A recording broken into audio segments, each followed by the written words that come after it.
Berikutnya adalah model perancangan eksperimen rancangan bujur sangkar Latin atau Latin Square Design. Kalau pada RAK itu digunakan untuk menurunkan galat percobaan dengan mengeluarkan sumber variasi karena ada pengelompokan ya di dalam RAK, maka rancangan lain yang khususnya berguna dalam mengontrol dua sumber variasi lain selain faktor utama dan pada saat yang sama dapat mengurangi jumlah kombinasi perlakuan yang diperlukan disebut dengan rancangan bujur sangkar Latin atau randomized block design.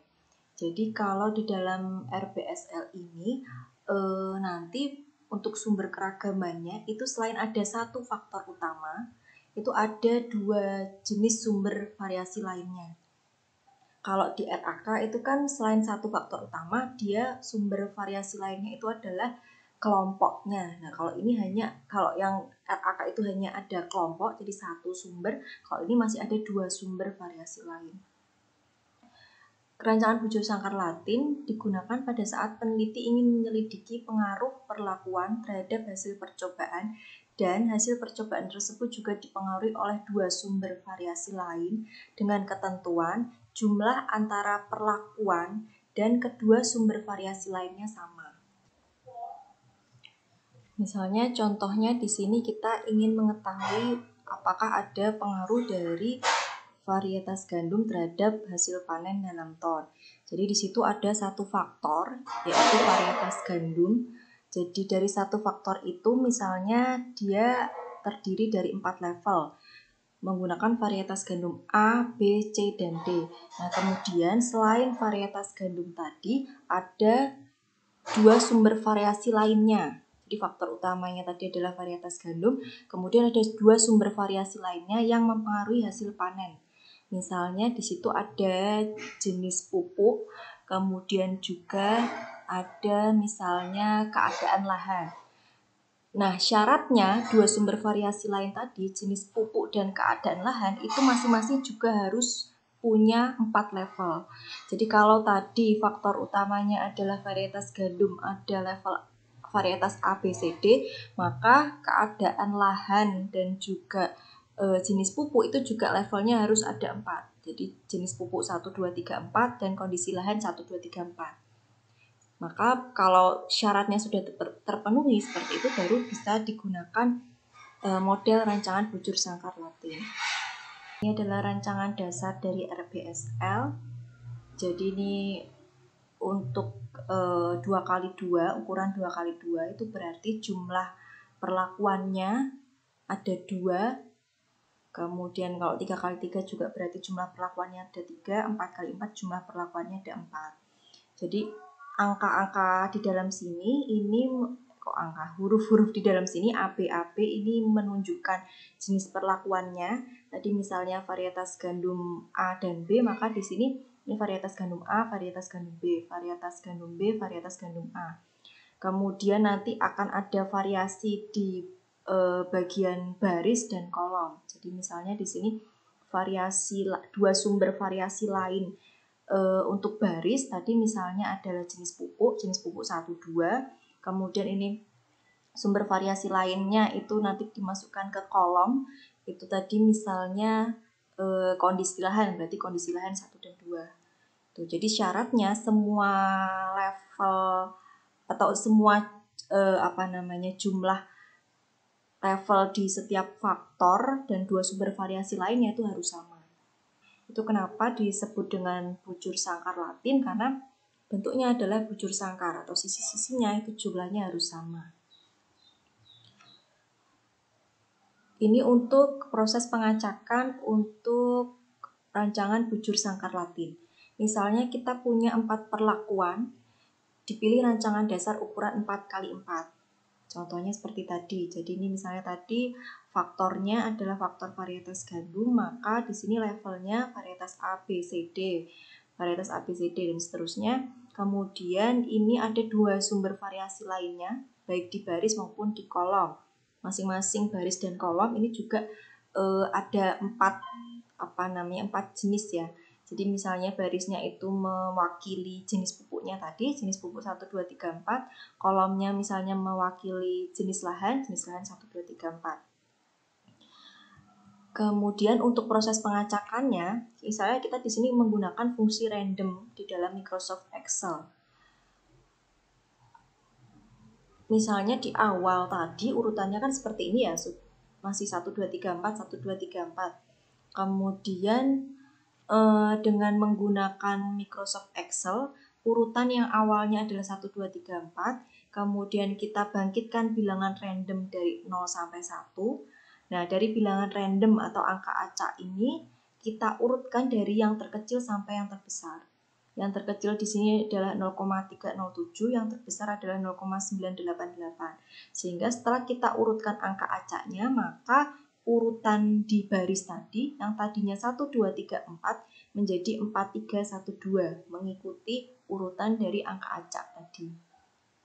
Sehingga urutan barunya yang baris menjadi 4, 3, 1, 2. Kemudian ini ya tadi 1, 2, 3, 4 itu bentuknya seperti ini, ABCD, BADC, CDBA, dan DCAB. Setelah ditukar urutannya menjadi 4, 3, 1, 2, maka tadinya baris 4 menjadi baris 1, maka di sini menjadi urutan baris pertamanya DCAB, kemudian CDBA, dan seterusnya. Jadi dilakukan pengacakan arah baris. Kemudian dengan cara yang sama kita lakukan pengacakan posisi kolom.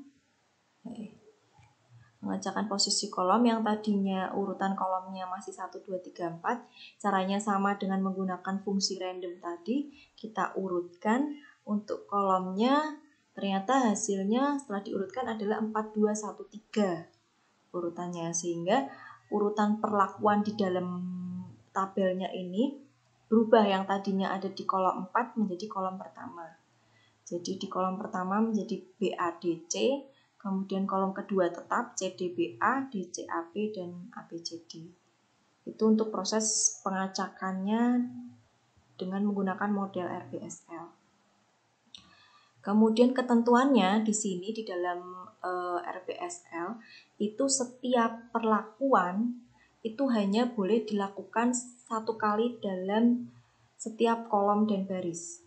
Jadi kalau kita perhatikan, perlakuan B ada di setiap kolom dan di setiap baris. Tapi tidak ada B yang sama dalam baris yang sama atau kolom yang sama. Jadi perlakuan B itu dalam setiap baris hanya muncul satu kali. Ini B muncul sekali. Kemudian setiap kolom B itu juga muncul sekali. Begitu juga yang A, kemudian yang C, yang D juga sama seperti itu. Jadi setiap baris dan kolom itu hanya muncul satu kali. Ketentuan di dalam RBSL. Contohnya di sini yang tadi sebenarnya sudah sempat kita bahas. Dilakukan penelitian mengenai hasil 4 varietas gandum dengan menggunakan 4 pupuk yang berlainan selama jangka waktu 4 tahun.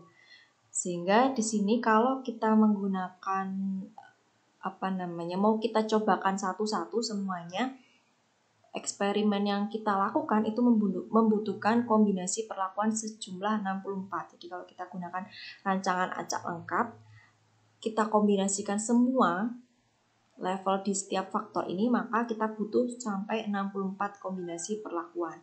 Tetapi dengan memilih jumlah kategori yang sama untuk ketiga patokan pengelompokan, kita dapat memilih rancangan bujur sangkar Latin. Karena kalau kita perhatikan di sini, setiap level itu jumlahnya sama. Ini 4, 4, 4. Maka kita dapat menggunakan rancangan bujur sangkar Latin. Kita dapat buat analisis variansinya dengan menggunakan hasil dari cukup 16 kombinasi perlakuan. Jadi RBSL ini bisa juga untuk menyederhanakan jumlah kombinasi perlakuan yang dibutuhkan pada saat eksperimen. Jadi kalau RAL kita cobakan semua butuh 64 kombinasi, dengan RBSL dengan ketentuan-ketentuan tadi kita cukup melakukan eksperimen terhadap 16 kombinasi perlakuan. Misalnya di sini ada RBSL ukuran 4x4. Jadi keterangannya di sini keempat huruf tadi ya, ABCD itu adalah 4 varietas gandumnya. Ini adalah perlakuannya, yang menjadi perlakuannya. Berarti faktor utamanya adalah varietas gandum. Kemudian di dalam barisnya itu ada 4. 4 itu adalah keempat jenis pupuk. Kolomnya ini juga ada 4. 4 itu adalah keempat tahun. Nah, pupuk dan tahun ini merupakan 2 sumber variasi lainnya yang ingin dikontrol selain varietas gandum. Tiap perlakuan muncul tepat sekali di setiap baris dan kolom. Ini ketentuannya tadi ya. Kemudian ada syarat lagi ketika kita ingin menggunakan RBSL. Selain jumlah levelnya untuk setiap faktor atau variasi lainnya itu harus sama, maka harus ada ketentuan tidak boleh ada interaksi antar sumber variasi. Jadi tidak boleh ada interaksi antara baris dan kolom untuk dapat menggunakan RBSL. Jika ada interaksi, maka RBSL menjadi tidak cocok untuk dipakai. Nah, untuk melihat ada interaksi atau tidak, ini bisa kita plotkan hasil eksperimennya di grafik. Tuh. Untuk model linearnya RBSL, variabel responnya itu dipengaruhi oleh pengaruh baris, pengaruh kolom, dan juga pengaruh perlakuan. Jadi kalau RAK tadi itu dipengaruhi oleh perlakuan dan kelompok, kalau ini dipengaruhi oleh perlakuan baris dan kolom.